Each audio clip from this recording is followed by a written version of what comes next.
4 जून को पूरे कर्नाटका में सेलिब्रेशन होने जा रहा है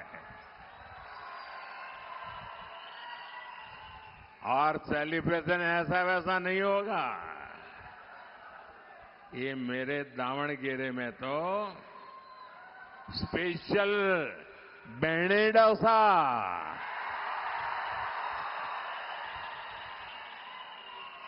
अभी से तैयारी कर लो भाई। बेणे डोसा की महक बढ़ने वाली है। साथियों, आज एक और बीजेपी सरकार देश को आगे लेकर जा रही है। दूसरी ओर कांग्रेस कर्नाटका को पीछे धकेल रही है। एक और मोदी का मंत्र है, विकसित भारत के लिए 24 घंटे काम, बिना रुके, बिना थके, 24 घंटे काम, 24/7, 24/7 और 2047।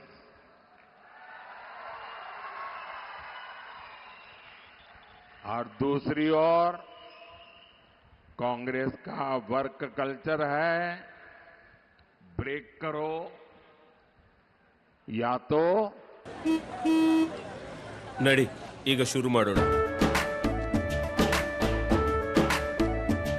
ಕೇಸರಿಯಿಂದ ಮನೋಲ್ಲಾಸ ಮನಸ್ಸು ಮತ್ತೇರಿ ಕುಣಿದಾಡಿದೆ ನೋಡು, ಮನಸ್ಸು ಮತ್ತೇರಿ ಕುಣಿದಾಡಿದೆ ನೋಡು. ಕ್ಷಣ ಕ್ಷಣವೂ ಆಚರಿಸಿ ಕೇಸರಿ ಹಬ್ಬ. ವಿಮಲ್ ಬಾಯಲ್ಲಿ ಹೇಳಿ ಕೇಸರಿ. ब्रेक लगाओ। कांग्रेस देश की एकता को ब्रेक करने में जुटी हुई है और डेवलपमेंट के कामों पर ब्रेक लगाने में लगी हुई है। साथियों, बीते 10 वर्षों में एनडीए ने कर्नाटका के विकास के लिए जितना काम किया, येदियुरप्पा जी और बसवराज बोम्मई जी ने कर्नाटका के लिए जो मेहनत की, कांग्रेस उसे बर्बाद करने पर तुली है। और कर्नाटका में कांग्रेस जनता को एड्रेस नहीं कर रही है।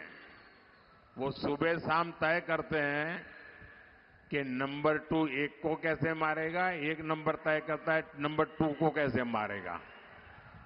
वो उसको नीचा दिखाने के लिए क्या करेगा, ये उसको नीचाने गया, ये यही खेल चलता है। कर्नाटक को ऊंचा दिखाने के लिए उनके पास कोई विजन ही नहीं है। अपने इन गुटबंदी के कारण, अपने ही भाई भतीजावाद के कारण, उनकी गलत नीतियों के कारण कांग्रेस कर्नाटका में युवाओं, किसानों और सामान्य नागरिकों के भविष्य से खिलवाड़ कर रही है।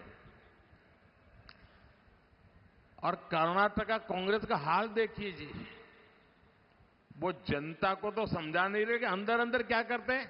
अच्छा भाई 2.5 साल ये बैठेगा, बाद में 2.5 साल तुम आ जाना। अब ये 2.5 साल वाले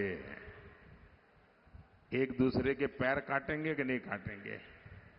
और मैंने तो सुना है कि इंडिया अलायंस वालों ने एक नई फॉर्मूला खोज निकाली है, क्योंकि मैंने एक पब्लिक मीटिंग में पूछा कि भाई इतना बड़ा देश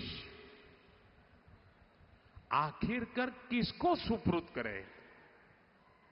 आज देश 5 साल के लिए जिसके भी हाथ में देना है तो हम सोच विचार कर देंगे कि नहीं देंगे। सोच करके देंगे कि नहीं देंगे?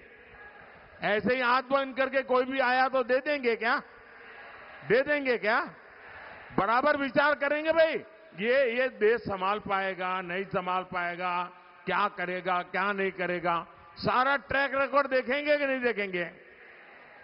अब मैं उनको पूछता हूं, भाई बताओ तो सही, आपके पास कौन नाम है जिसको देश के लोग, देश उसको सुपुर्द कर सके? कोई नाम है क्या? कोई नाम है क्या उनके पास?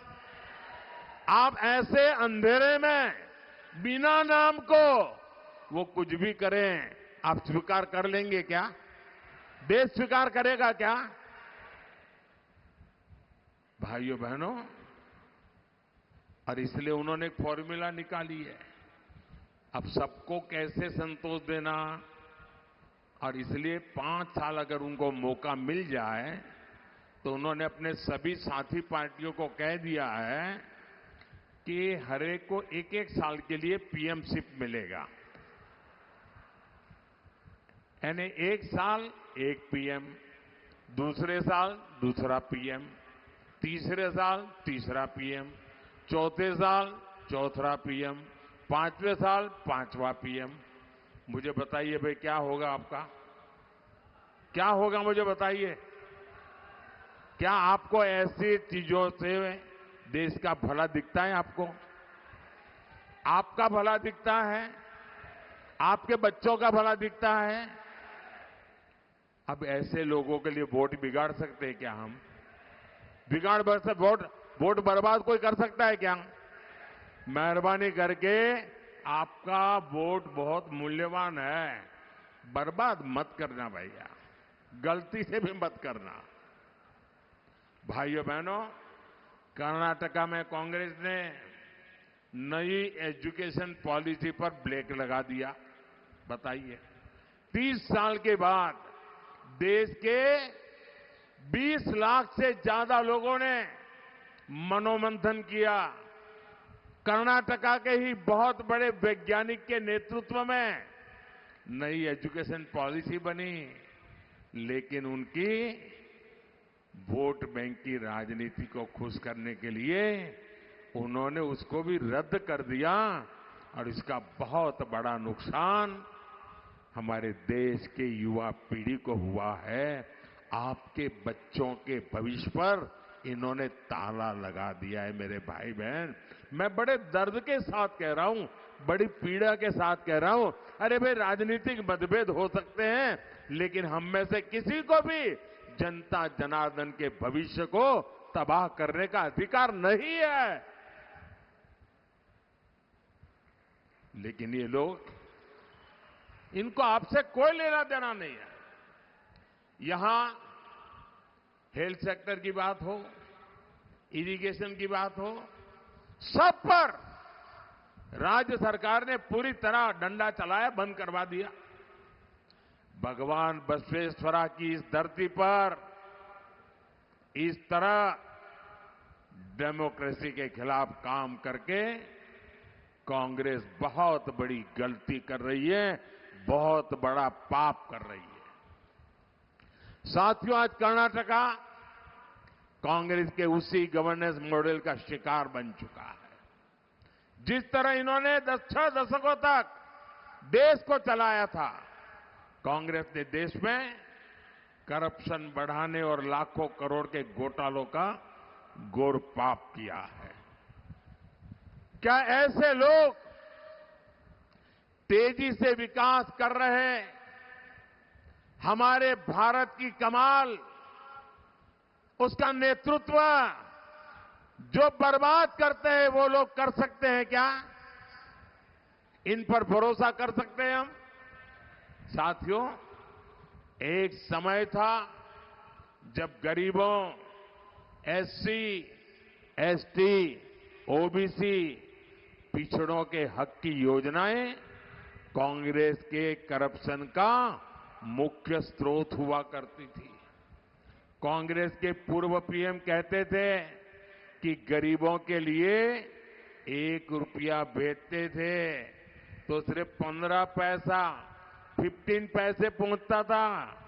जरा मैं पूछना चाहता हूं, 1 रुपया निकलता था, 15 पैसा पहुंचता था, तो बीच में कौन सा पंजा था जो 85 पैसे मार लेता था।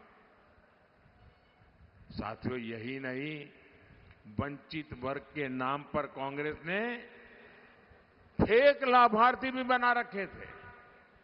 करप्शन का तरीका देखिए, जो पैदा नहीं हुआ, जिसका जन्म नहीं हुआ, उसकी वो शादी भी लिखवा देते थे, फिर उसको बीडो भी बना देते थे, और बीडो बना करके बीडो वाली योजनाएं मार खाते थे लोग। ये करप्शन में मास्टरी थी इनकी। हमारी सरकार ने ऐसे 10 करोड़ नाम निकाले जो पैदा ही नहीं हुए थे लेकिन बेनिफिट ले रहे थे। हमने 10 करोड़ ऐसे झूठे नाम निकाले और इन लोगों की कमाई करने के सारे रास्तों को मैंने ताला लगा दिया है।